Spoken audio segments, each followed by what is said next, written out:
This is the topic of agriculture and farming. तो आपको ये टॉपिक जो भी मैंने यहाँ पर अंडरलाइन किया है उसको लिखना है।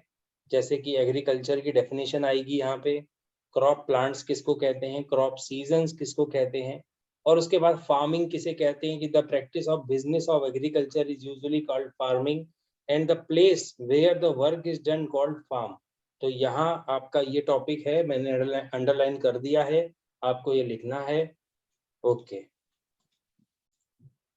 8th का ये चैप्टर 1 है जो मैं पढ़ा रहा हूँ, क्रॉप प्रोडक्शन एंड मैनेजमेंट, जिसमें फूड फॉर मैन और ये सब आ रहा है, और इसमें सोर्स ऑफ फूड, ये बहुत ही इंपॉर्टेंट टॉपिक है। इसमें से जरूर एग्जाम्स में आएगा, सीरियल, पल्सेस, ऑल सीड, ये पूछा जाएगा ऑब्जेक्टिव क्वेश्चंस में कि किसी एक ऑब्जेक्ट इसका नाम बताइए। इसके बाद यहाँ पर एक लास्ट में ये भी रह गया, ये भी लिखना है आपको, फॉडर क्रॉप, ये भी लिखना है आपको, जो चारे के तरीके से यूज किया जाता है, जानवर जिसको खाते हैं, इसको भी आपको लिखना है। और ये बहुत इजी टॉपिक है, बहुत ही स्मूथ है, इसमें कोई कंटेंट ज़्यादा टफ नहीं है, तो मैं यहाँ पर ही इसको पोस्ट कर रहा हूँ। एग्रीकल्चर को लेकर अब सीधे आगे बात चलेगी। तो एग्रीकल्चर में एग्रोनॉमी यानी इकोनॉमी और एग्रीकल्चर को जब हम मिक्स करते हैं बेटा तो एग्रोनॉमी बनता है।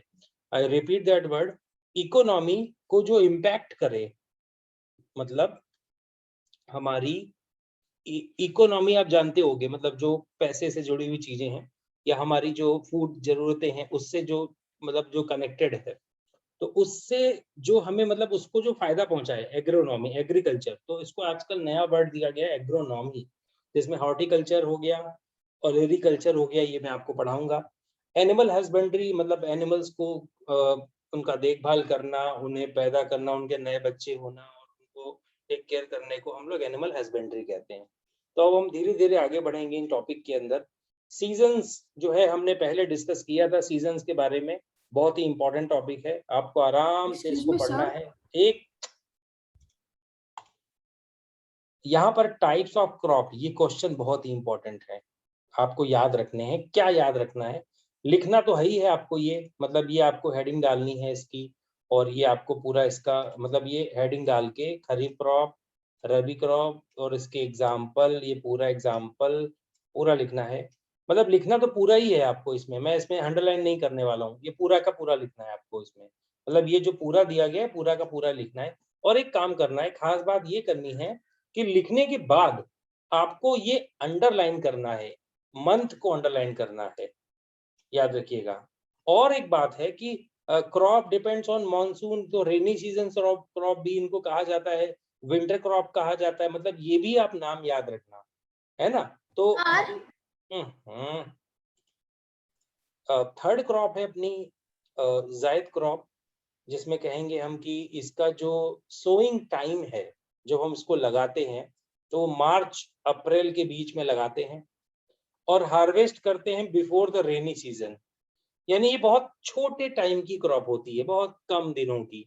मार्च अप्रैल मई जून, देखो यहाँ पे हमने कब इसको हटा दिया, बिफोर द रेनी सीजन, यानी कि आप ये मान लीजिए रेनी सीजन हमारा जुलाई के आसपास, जून जुलाई में आ जाता है, मार्च में लगाया, और मार्च अप्रैल मई जून, यानी मोस्टली 2 या 3 महीने की क्रॉप होती है, छोटे छोटे होते हैं। जैसे कुकुरबिटेसी फॉर्मली, जैसे जितने भी आपका लौकी, तरोई, कद्दू, ये सब होते हैं, करेला, और ये सब आजकल जो हम लोग खाने को मिल रहे हैं, जो हमको आजकल मिल रहे हैं, जैसे वाटरमेलन भी इसी के अंदर आएगा। हाँ लिखा हुआ है देखो यहाँ पे, वाटरमेलन। तो ये हर जगह पर नहीं हो पाता है बेटा। हाँ मूंग है, ये आप कह सकते हो, मूंग पल्स, ये आप कह सकते हो, लेकिन ये हर जगह पे नहीं होती है, मतलब हर जगह मूंग अच्छे से ग्रो नहीं होती। जैसे गुजरात में इस टाइम पे आपको मूंग मग नहीं मिलेगी और कम मिलेगी, कुछ ही एरियाज में मिलेगी जहाँ वाटर का अवेलेबिलिटी है, पर जहाँ वाटर अवेलेबिलिटी नहीं है वहाँ ये नहीं मिलेगी। इसलिए सौराष्ट्र साइड जाएंगे तो वहाँ आपको नहीं मिलेगी है। तो ये समर क्रॉप है। कुछ पॉइंट्स आप इसके याद रखिए, कब लगाते हैं, मार्च अप्रैल में, हटाते कब हैं, before the rainy season. Examples याद रखिए, एग्जाम्पल्स में यहाँ पर देखो, वेजिटेबल्स, फ्रूट्स और कुछ पल्सेस। वेजिटेबल जैसे कौन कौन सी हैं, कुकुरबिटा यानी कि जो घिया, यानी जो उसको हम लोग बिटर ग्राउट या दूध लौकी या दूधी यहाँ बुलाते हैं गुजराती में, और बिटर ग्राउट यानी करेला, मेलन जो मस्क मेलन है, वाटरमेलन है, पल्सेस हैं, तो ये हो गया।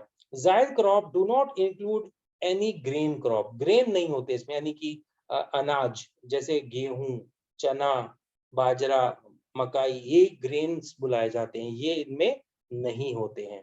Similarly farmers grow summer vegetables and summer flower, ये अलग टॉपिक है, हॉर्टिकल्चर कहते हैं इसको, तो वो भी एक इसके अंदर ही आता है। लेकिन ये जायद क्रॉप को आपको ज्यादा कुछ नहीं करना है, केवल एक ही लाइन याद रखनी है, समर क्रॉप है। वेजिटेबल्स के नाम 2-3 याद कर दिए मैंने, बता दिए, लौकी, कद्दू, ये सब इसके अंदर आते हैं। और आपका हो गया करेला और ये मूंग वगैरह हो गई, ग्रेन वगैरह नहीं आते इनके अंदर। तो मैं ये समझा दिया मैंने आपको। ओके, जायद क्रॉप को लेके जो लिखने वाला टॉपिक है वो पूरा टॉपिक यहाँ तक है, जो मैंने बॉक्स में बंद कर दिया है, ये पूरा का पूरा आपको लिखना है। इसमें से भी आप चाहें तो, अगर ये ज्यादा बड़ा लग रहा है तो मोस्ट प्लांट से आप इसको सेकेंड लाइन में लिख सकते हैं।